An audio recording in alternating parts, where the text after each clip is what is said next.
I'm not gonna lie. I had a great childhood. I had loving parents. I still do. I got along with my sister. All of my family took care of me and brought me up the best way they could.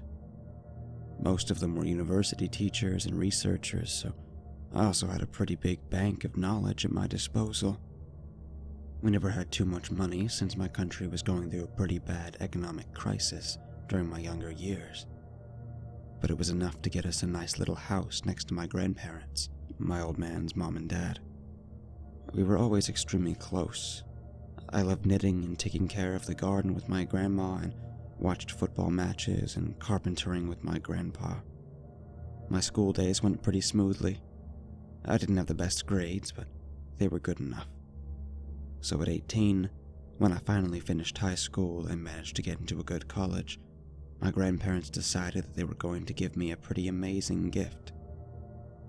I was going to spend a month with them traveling through Spain. For the most part, I had a good time, as expected. The trip bonded us even further, and I loved every minute of our time, seeing beautiful art and architecture. But none of that mattered, compared to what happened in a single, fateful night. I have denied and shrugged off the memories for an unbearably long time, but something made me remember. And nothing will ever be the same again. I probably will never, ever again forget what I went through. No matter how hard I try to block them out of my life again, the memories will consume me. This is why I must tell my story before it is lost forever. It all started during the third week of the trip. We had already visited Madrid, Segovia, and Toledo. Next up was Granada, home of La Alhambra, the most lavish of the Arab palaces in the Iberian Peninsula. It had been the final bastion of resistance of the last Moorish king, where he spent the final days of his reign, a fairy tale town. Too bad it was filled to the last inch with tourists. We were standing at a hotel called Leonardo. I remember that we arrived at night at about 8 p.m. after a 4-hour-long train trip. The lobby was pretty nicely decorated and shiny, and the staff was nice, so we weren't expecting in the least bit what we were going to find upstairs. It was a pretty tall building for Granadan standards. We were staying in the second to last floor, the 10th if I remember correctly. This meant that we had a good view of the whole city, and that was pretty much the only good thing about the place. The corridor leading to our room was old and musty, covered in a pink and peach-striped wallpaper that had suffered a few decades of constant humidity, probably from a leaking pipe. It had a low ceiling with a long row of dim lights and a carpeted floor with a grayish hue to it that had probably once been beige. The room itself wasn't too different, with the added discomfort of an old bathroom, stained bed sheets, and an old springy mattress that could have been at least twice my age. Nothing like what we had seen in the pictures. Nonetheless, we were more interested in the city itself than the boring old hotel, so we unpacked as quickly as we could and went out for a nocturnal bite and a short walk. Before going out, though, we complained to one of the receptionists about the state of our room. He politely explained this particular hotel had passed through several owners and hotel chains, like an old hand-me-down that no one really wanted, but accepted anyway. Apparently, the owners had only bothered to refurbish the lobby and left the rest of the building just as they found it. Fair enough. The hotel staff had nothing to do with the owner's carelessness. Plus, we had already paid for our stay and did not have the time nor the will to find another place. So we had our supper, got the feel of the town, and came back at about 11. The first night was surprisingly not bad. We were completely exhausted from the long train ride and wanted nothing more than to get our fair share of sleep. And that we did. I woke up after a dreamless night. I hadn't even noticed the hardness of the old mattress. I felt great. It all started when we were getting ready to leave our room that morning. It was 9:10 when we heard a low knocking on the door, and then there came the voice. "Cleaning service." It was an old lady's voice, with a deep Spanish accent. I opened the door and let her in. I gazed at her while she greeted us with a good morning in barely understandable English. She was a very peculiar old woman. Her wrinkled skin was rather pale, but it was covered in brown stains from years of exposure to the sun. Her hands looked rugged and calloused, roughened by years of hard work.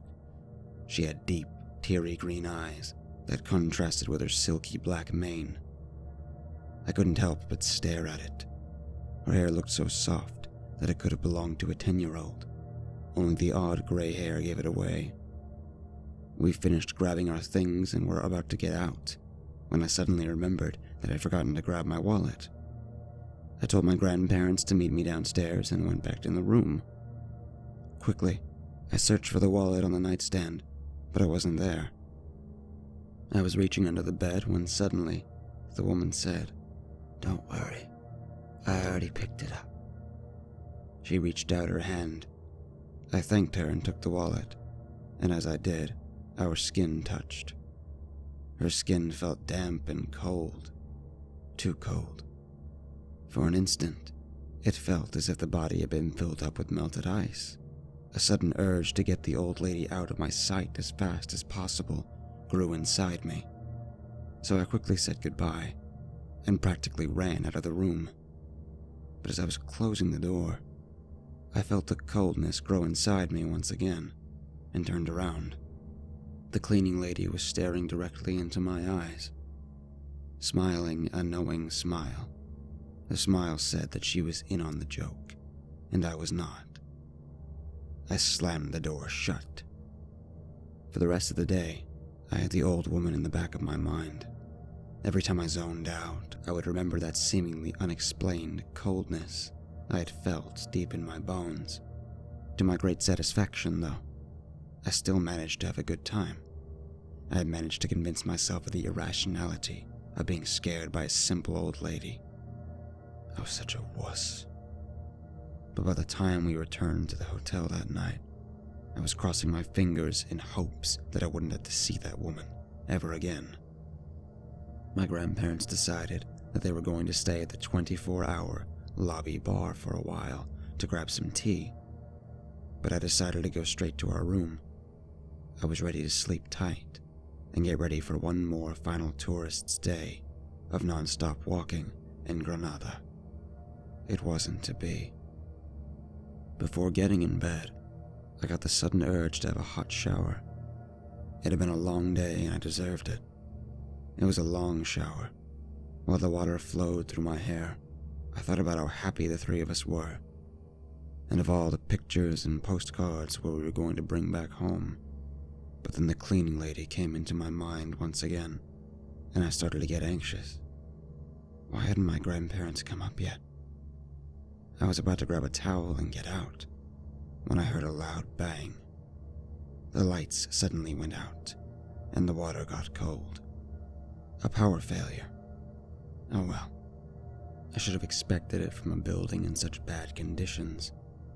Naked, wet, and in the dark, I blindly reached for my phone and turned on my flashlight. It was exactly 12 o'clock. Why hadn't my grandparents come back?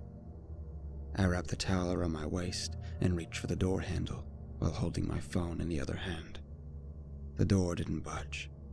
I tried harder, but nothing happened. The door was stuck. What terrible timing.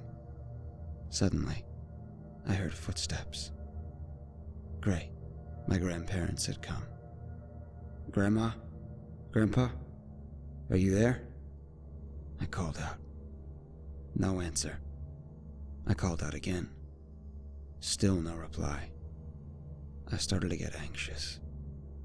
If it wasn't my grandparents, then who the hell was in our room? And what reason would they have to not reply to my calls? The footsteps continued.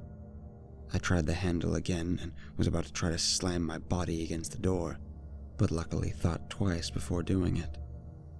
If the person that had come in my room didn't want me to open the door, Was it a good idea to confront him? After all, if he was armed, the encounter could get me badly hurt or worse. So I locked the bathroom door on my side as a safety measure and decided to call 911, but then I remembered that I didn't have any service. I hadn't bothered to buy a phone chip for the trip, so I tried the internet, but of course, it had gone out along with the electricity. I was getting desperate. The footsteps continued outside the room for a few seconds, and suddenly, I froze. The footsteps were nearing the bathroom door. This was getting out of hand. And then I heard it. The knocking. Only one thought filled my mind. The cleaning lady. Everything hit me all at once. I felt her outside my door. It was the same agonizingly cold, wet feeling from that morning, but way, way worse. It was the same feeling you get when that freezing early winter rain hits you hard on the face, but deep, deep inside your bones. And there was dread, too. Bucket loads of dread filling my heart. What could she possibly want from me? Was that thing outside the bathroom door even a she? It was too much, and so I froze. My knees turned to rubber and I collapsed into the corner. Unthinking and unmoving, I was knocked out of my state of trance by a sudden bang. The woman, or should I say, creature, that stood outside the bathroom had grown tired of knocking. It banged on the door, harder and louder this time. The door wasn't holding much longer. At this point, the adrenaline had kicked in. I placed my phone on the counter, grabbed the toilet's ceramic lid, and got ready to hit whatever monster came through the door. Suddenly, the door opened violently. What was standing right in front of me did not look like a monster. There was no mistaking what I managed to see from the dim glow coming from my phone's flashlight. It was the cleaning lady, all right, but she looked nothing like what I had seen that morning. Her perfectly black hair had grown longer. It was so long that it spread around the floor like spilled water. She stood naked and still, right at the door, looking straight at me, unblinking.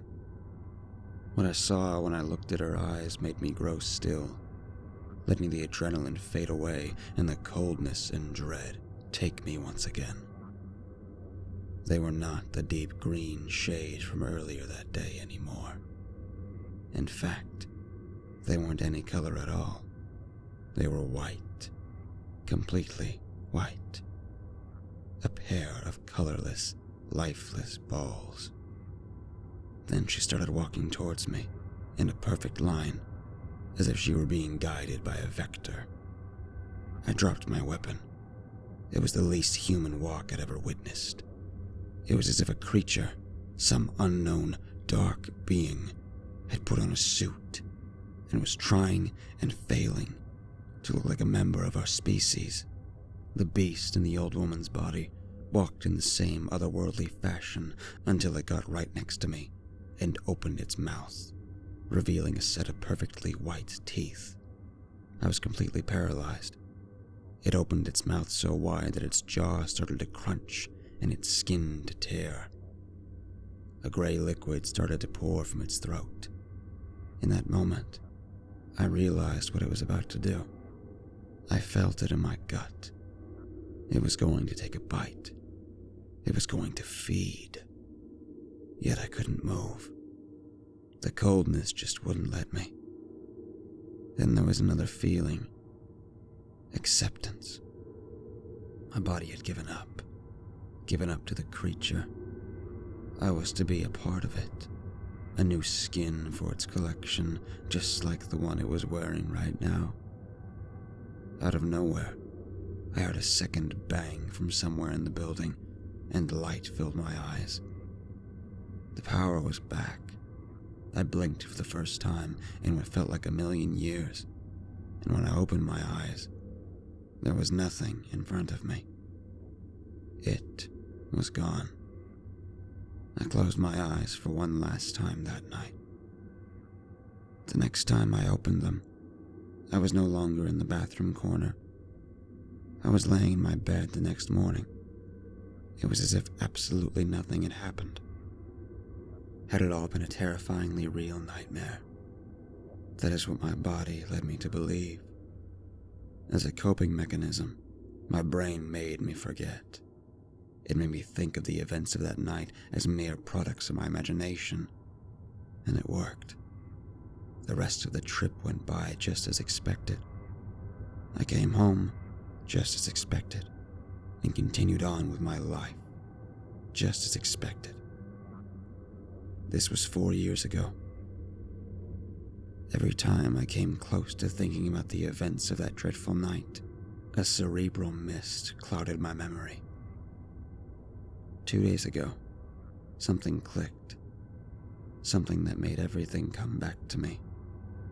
It was as if a ticking time bomb had been planted that night in my brain, just waiting for the right time to explode. One night, out of nowhere, I started to dream. My first dream was a perfect recollection of that terrible night, ending just seconds before I succumbed to the creature. Ever since, I had been blanking out several times a week, losing track of time and forgetting whole parts of my day. Spans of several hours have been getting blurry. But the worst part of my day is nighttime, when everything comes back to me. A dream of coldness, of death. Sometimes I can see people, scared people, a dark being always closing in on them, but they can't move, can't run. The cold won't let them. I never got to see the end of those nightmares. Not that I needed to. I have considered several times visiting a psychiatrist, but I don't think it'll do any good. And I'm pretty sure I know why, even if I don't want to say or think it. I have since come to terms with my fate and the inevitability of the truth, so I'll tell it to you as a final goodbye. I think that night in Granada, I might not have escaped the monster after all.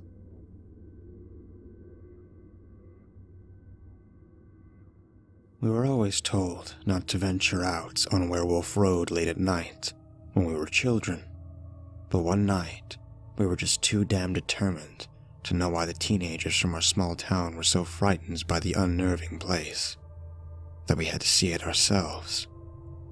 I had my small backpack loaded with snacks, a flashlight with spare batteries, a flare gun with a can of bear spray, and attached to my backpack was my sleeping bag. The four of us gathered together behind my cousin's house, who lived just 2 houses down across the street, and together we all exchanged scary legends and stories we had heard about the road and the cemetery on it. I heard there's a woman in the trees who jumps on people's cars late at night. She sleeps on a mattress with her dead, rotting baby, Evan said with a morbid sense of pride in his voice. That's baloney, my cousin Justin said, shaking his head. I heard she was just drunk and that happened once. The baby wasn't dead. The police took it from her, though, he said in a matter-of-fact tone. You guys ever heard about the dead puppy in the box my brother found in the cemetery? I said out loud. The other 3 looked at me, their eyes widening with interest as I spoke up. He said we went up there alone one day, around 2 years ago, when we moved here. He said he was walking through the graveyard and near one of the tombstones there was a purple box. He saw blood on the outside of the box and grabbed a stick to open it, and there was a dead puppy that someone had sacrificed. He looked up and saw streamers in the trees, and an area where it looked like there was a fire. For 4 adolescent boys with active imaginations, you could only picture how terrified we were. There would have been next to no possibility that we would venture out anywhere such as that alone. But together, it was a different story.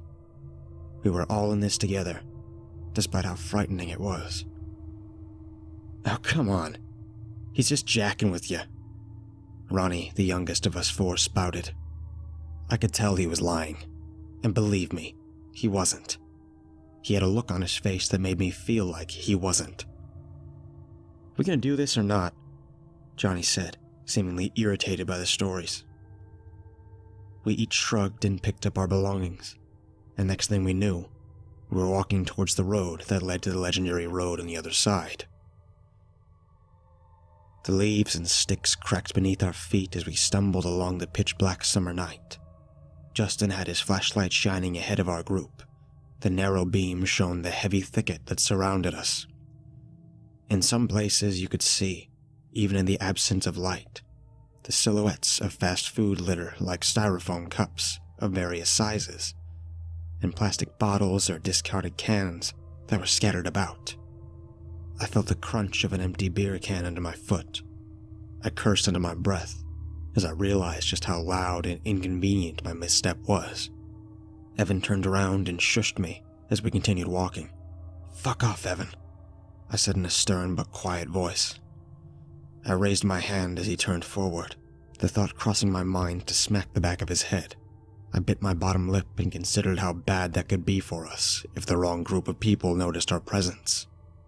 "Okay, I see the road. We need to decide right now if we're going to drop our stuff off first and then continue, or if we're going to take everything," Justin said. I looked around at the flat, dry ground that was covered in leaves nearby. "That looks like a perfect area to set up camp," I said, pointing at the spot. We all four removed our bags as we walked over to the grounds I chose, setting them down. "Anything valuable any of you might need to grab before we go?" Justin asked. I raised my bag and grabbed the bear spray, assuming it would be good just in case we ran into some trouble. I ran to my bag and grabbed my bear spray, assuming it would be good just in case we ran into some trouble. Ronnie and Evan shook their heads and continued with him as he moved his flashlight from off our newly claimed campsite and headed for the cemetery on Werewolf Road. I quickly caught up to them as we continued. In the humid summer night, there wasn't a sound to be heard, besides a barn owl that could be heard in a tree nearby, and our feet lightly moved across the earth. We reached the dirt road, and I raised my head and looked around as what sounded like something heavy fell through a mess of branches, perhaps a decrepit tree or a large animal. Whatever that was, it wasn't small, I heard Ronnie say. I looked over at him and was leaning over his bent knees, wiping his sweaty face off with his dark shirt. He raised up and shook it, attempting to cool off. We four sat in silence. The night now grew more ominous. We stared at the dirt road, and I now looked to the right, remembering the wooden bridge that led to the cemetery. "It's this way," I said. We continued walking. I turned around to notice the rest of the group beside me. I turned around to see the rest of the group behind me. Justin still holding the flashlight, but aiming it up in the trees rather than the very dark road ahead. "Justin, can I see the flashlight?" I asked. "There you go," he said as he quickly stretched his arm out and held it out like the Olympic torch. We approached the wooden bridge. As we came closer, I looked out at the creek, where you could see a pile of dead hogs, perhaps 6 or more, on the creek bed. The stench from their rotting, bloated corpses fouled the air. On the bridge was a pentagram, drawn out near the very center. It had been faded from the elements, but you could still see it fairly well. We gathered around it, not saying a thing aloud. "The cemetery is just up the road," I said. We continued across the bridge, and I noticed that Ronnie turned his head and looked back at the creek where the dead hogs were. "Did you guys see that? Or smell it, at least?" We continued walking, not thinking too much about it.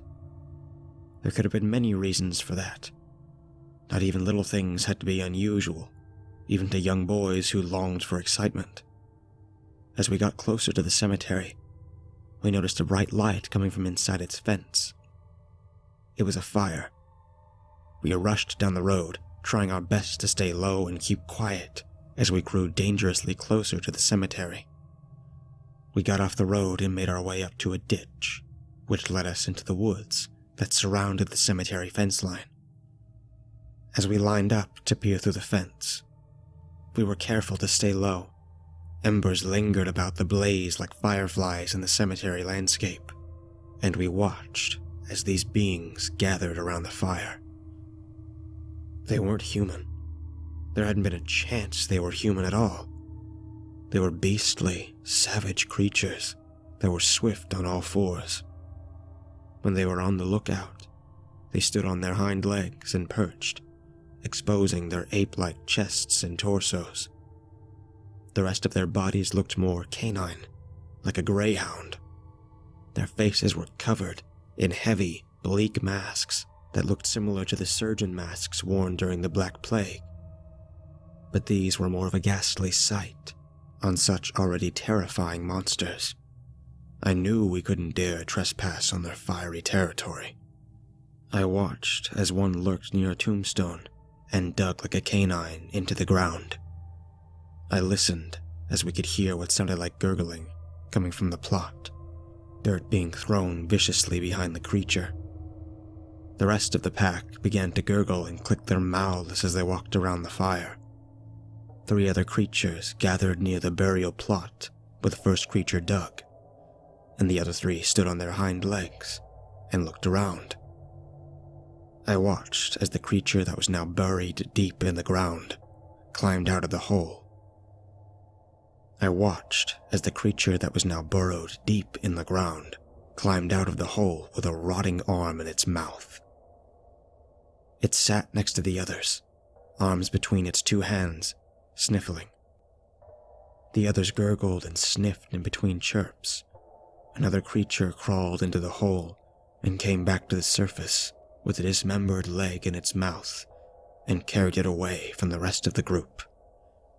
Justin looked over at the rest of us with a face full of shock as he spoke very hesitantly in an almost faint whisper, trying his best to control his breathing. "We've got to get the hell out of here. I don't know what those things are, but they aren't people. I say we leave our stuff in the campsite and get back to my place, fast." The 4 of us backed away from the fence as we got as close to the bottom of the ditch as we could. We knew that any little noise from us could be fatal. The sticky summer air attracted unrelenting mosquitoes that swarmed around our ears and our sweaty necks and arms. We tried for our lives to ignore the high-pitched buzz that rang in our ears as we crept towards the bridge.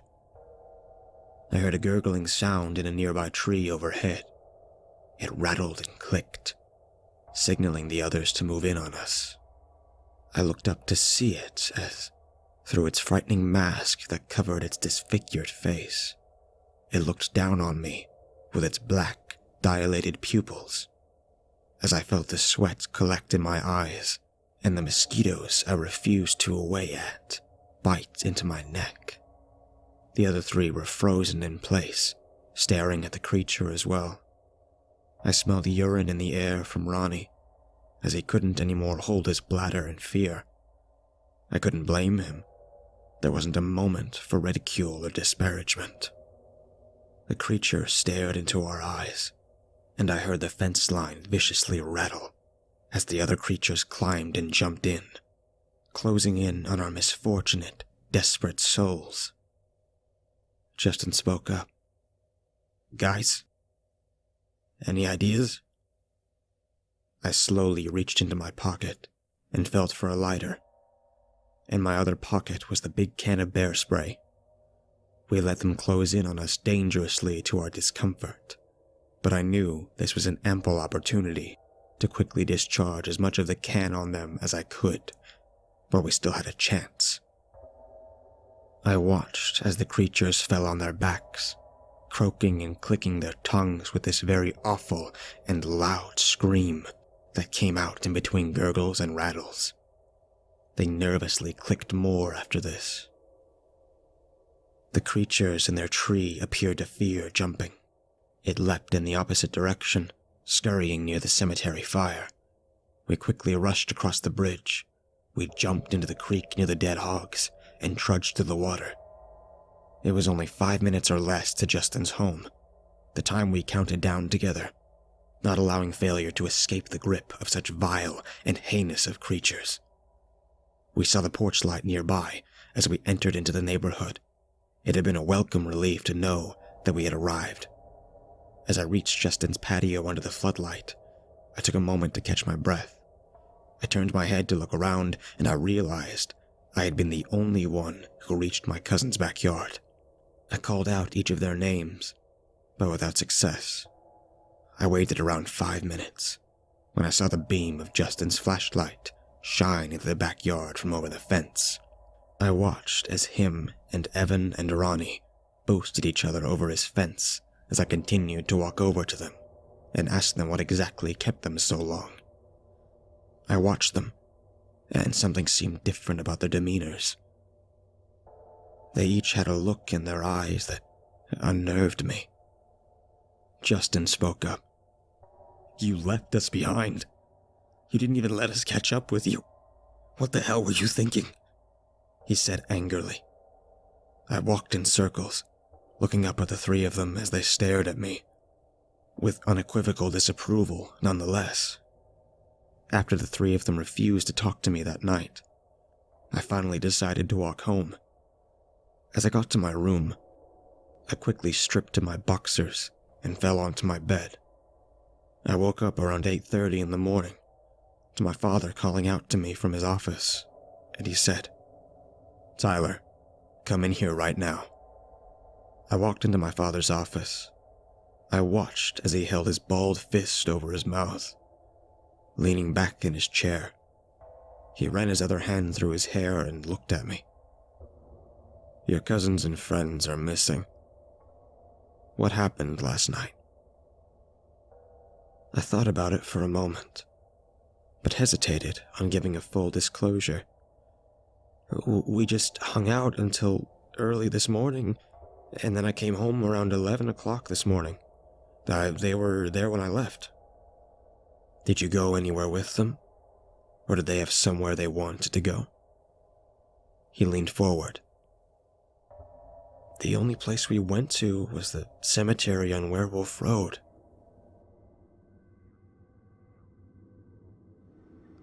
Living in a very religious family, I often heard stories about ghosts and demons, but I never paid much attention to them since I didn't really believe in them.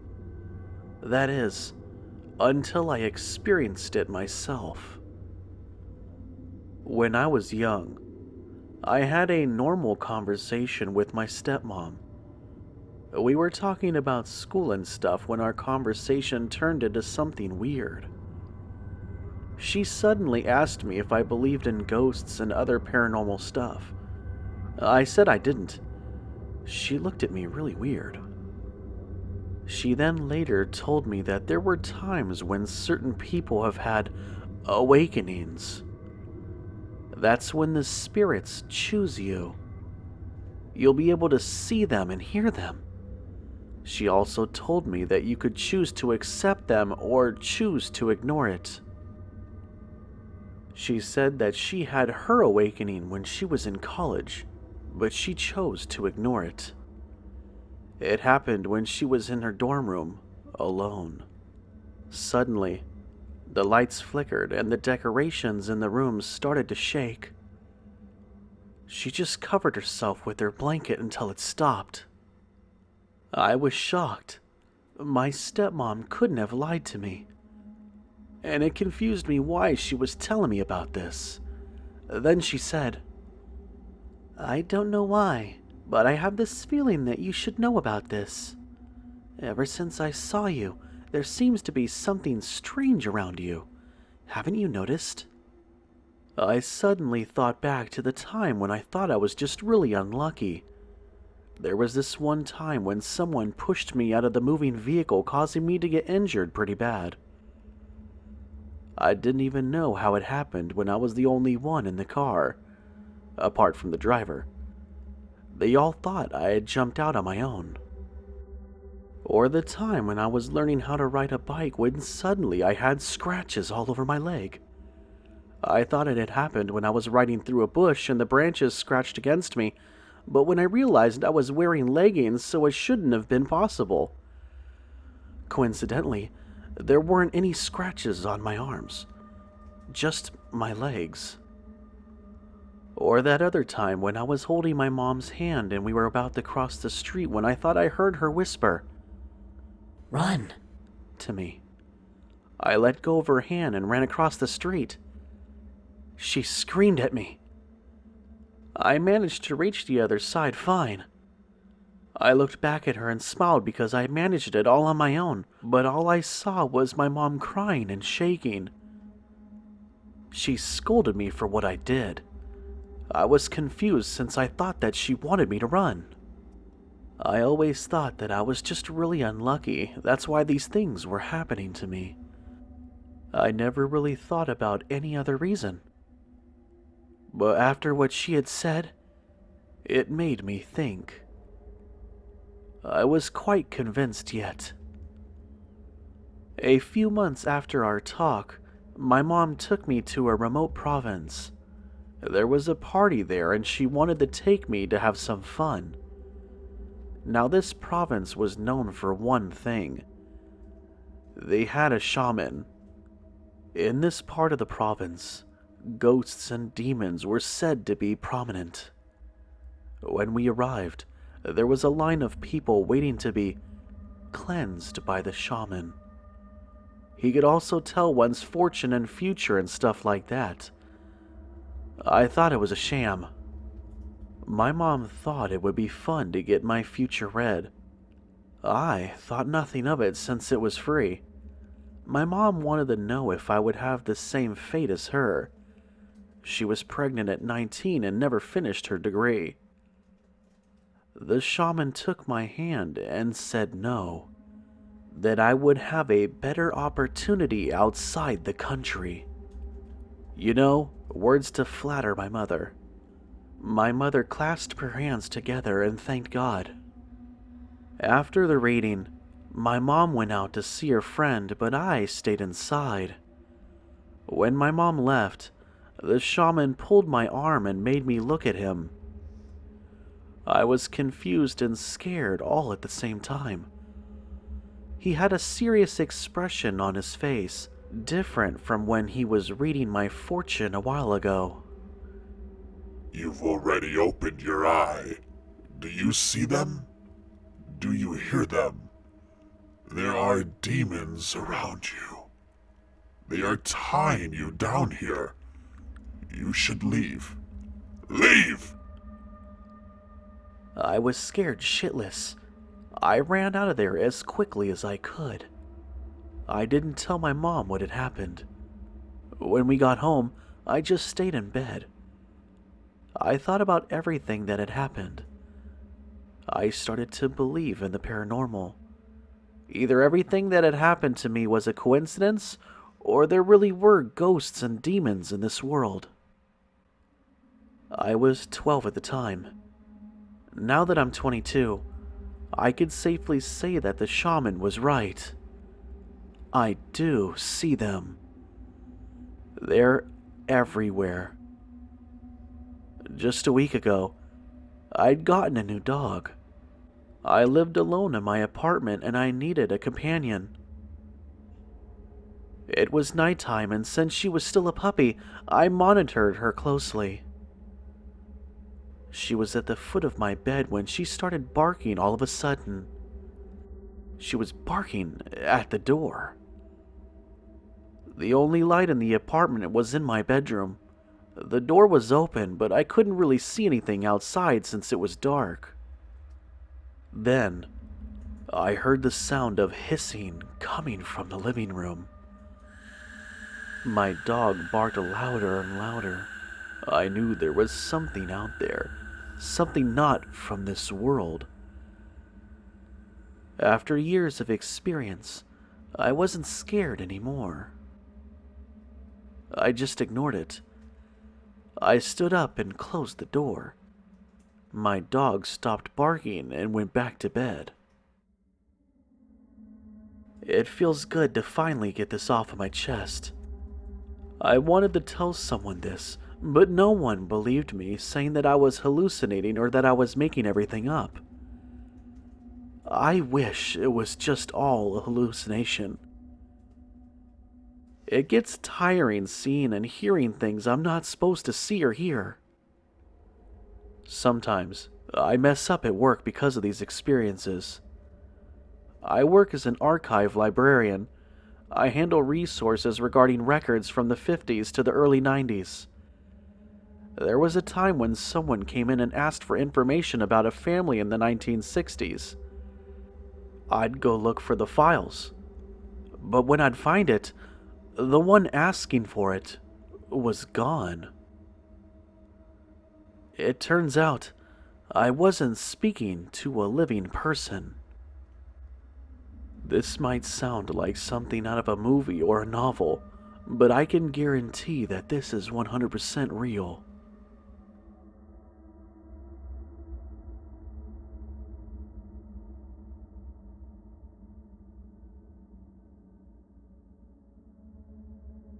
Hello everyone. I had an experience happen to me when I was around 12 or 13 that I had forgotten about until it recently came up in a conversation with family. It's about a creature I saw at my grandparents' property.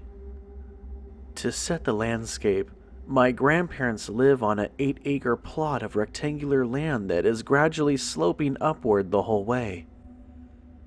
The top half is entirely woods, which the house is sitting just below the tree line, giving a pretty good view to the rest of the property below.